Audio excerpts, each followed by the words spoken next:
Spencer. I'm a real estate investor, enthusiast, and advisor, and I want to talk to you a little bit today about this house right here. I've looked at this house about a week ago or so, and particularly what drove me to this house is the fact when I looked at the MLS, it was listed as a bank-owned foreclosure, and it was listed way below how much other houses in this area go for. Most of the houses in this area, and this is a really nice neighborhood that's very close to a very good school district, as well as it's close to my neighborhood, which means that's my circle of areas where I usually look for houses. This house is listed about $40,000 less than what the rest of the houses go for in this area. And the other thing that drove me to this house is the fact that it's huge. I don't know if you can see this, but they basically enclosed the garage. There is an extra nice room in the garage, and it has 4 bedrooms and 3 bathrooms in there.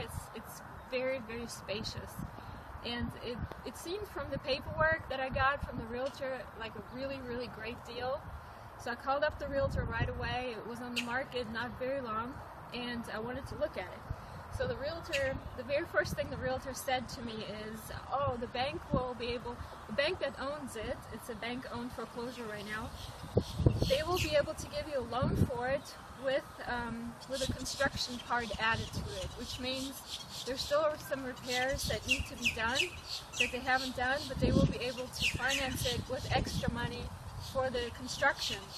And so I wanted to look and see what all needed to be done in there. Now, when I walked into this house, it is actually quite huge. The very first thing that I noticed is the entire house, from every corner to every door, every closet, everything in this house is carpeted. There is no tile or any kind of plastic or anything. Linoleum just in the kitchen and the bathrooms are rather small. But everything else is brand new carpet in there, there's brand new paint in there, and they even put new cabinets in the kitchen, although they didn't put any appliances in there. There was also a huge, humongous tree in the backyard, and you can't see it from here, but if you would go in the back, you would see that the tree, because it's close proximity to the house, has actually lifted the house up, so there's an issue with the foundation there. So the first thing, and the reason why I'm not going for a house like this, is the fact that the repairs on something that's structural are going to far outweigh any kind of cosmetic repairs that you would want to do to a house like that, which would cut into your profits or any kind of perceived equity that you're buying in a house that you're buying for cheap. And second off, they have already put down all the carpet in the whole entire house without taking care of some of those other major issues first, which leads me to think that there might be some more significant problems with this house. This is not a house I would go for. It's great for the square footage.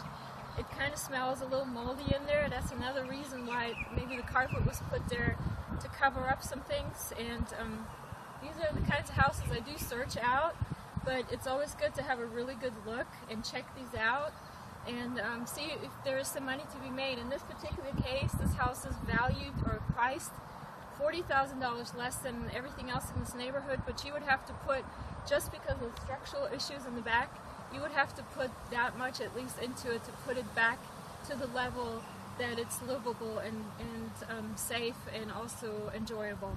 And that would put it right with the rest of the houses, and it's not a good deal because I don't go into big construction projects right off the back. I can just buy one that's already finished like that.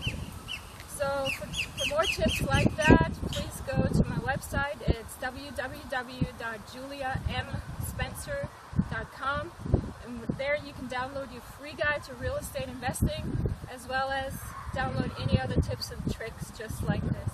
For your free guide to real estate investing, visit juliamspencer.com.